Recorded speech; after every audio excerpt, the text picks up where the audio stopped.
خۆشەویستانم ئەو کاتتان شاد. وەنەبێ کێشەکانی نێوان ئیسلاماباد و کابوڵ تەنها لە چوارچێوەی کێشەی ئابووری یان کێشەی ئاسایشی و سیاسیدا بوەستنەوە. یەکێ لەو کێشانەی ترکە ڕوبەڕووی هەردوو وڵاتی ئەفغانستان و پاکستان دەبێتەوە مەسلەی بەنگ و مخەدەراتە و وەکو زۆرێک لە چاودێر ئاماژەی پێدەکەن پێدەچێت ئەم کێشەیە زیاتر قوڵ بێتەوە لە نێوان هەردوو وڵاتدا کاتێک لە ساڵی 2014دا هێزە نێونەتەوەییەکان لە ئەفغانستان دەکشێنەوە. لە پاکستان ژماری ئەو کەسانەی خۆیان بە بەکارهێنانی هێرۆین و جۆرەکانی تری مادەهۆشبەرەکانەوە گرتووە هەروە دێو زیاد دەکات. محەممەد قوربان 20 ساڵ ئەو مادەهۆشبەرانەی بەکارهێناوە ئەمە دووەم جارە لە شوێنی تایبەتی چارەسەرکردندا دەنرێت و دەڵێت بەنگ و مخەدەراتێکی زۆر هەن لە مەریواناوە بۆ هیرۆین و دەشڵێت خوگرتن بۆ مادانەوە لە هەموو بەشەکانی کۆمەلگادا هەن.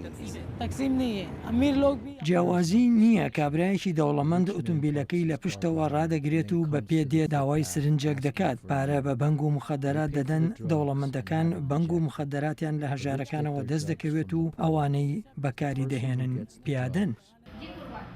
نێوەندەکانی بازرگانیکردن و ئامادەکردنەکانی بەنگ و مخەدەرات لە پاکستان بە شارەکانی پیشاوەر و کوێتادا ڕەت دەبن.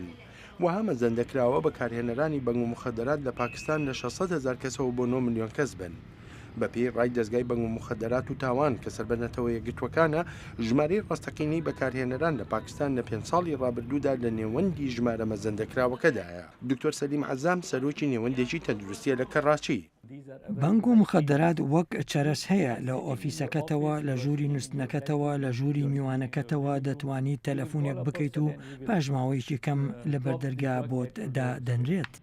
وهاش چاوەڕوان دەکرێت بەکارهێنەرانی بەنگ و مخەدەرات ڕوو لە زیادبوونێکی زیاتریش بێ کاتێ هێزە نێونەتەوەیە سەربازیەکان لە ساڵی 2014دا لە ئەفغانستان دەکشێنەوە و کۆنتڕۆڵکردنی بەرهەمهێنان و قاچاقچێتی بەنگ و مخەدەرات کەم دەبنەوە. فاتح محەممەد بورفات سەرۆکی بەشی تاوانەکانە لە زانکۆی کەڕاچی دەڵێت ڕێژەی زیاتری هێرۆین و بەنگ و مخەدەرات ینی تاوانی زیاتر. ئەم بەنگ و مخەدەراتە پەیوەندی بە چەکیشەوە هەیە، چەکی نایاسایی و مادەهۆشبەرەکان پێکەوە لە پاکستان بۆ نمونە هێرۆین و کلاشنکۆف هەمیشە پێکەوەن. هەرچۆنێک بێت دۆسەی بەنگ و مخەدەرات لە پاکستان دەکەوێتە سەر ئەوەی لە ئەفغانستانی دراوسەی چی ڕوودەدات. لە سەرەتای مانگی 11دا نەتەوە یەکگرتوەکان راپۆرتی دابوو کە لەم ساڵدا ئەو زەویانەی لە ئەفغانستان تەرخان کرابوون بۆ چاندنی ڕۆکەکانی مادەهۆشبەرەکان بە ڕێژەی نزیکەی لە 120 زیادی کردووە.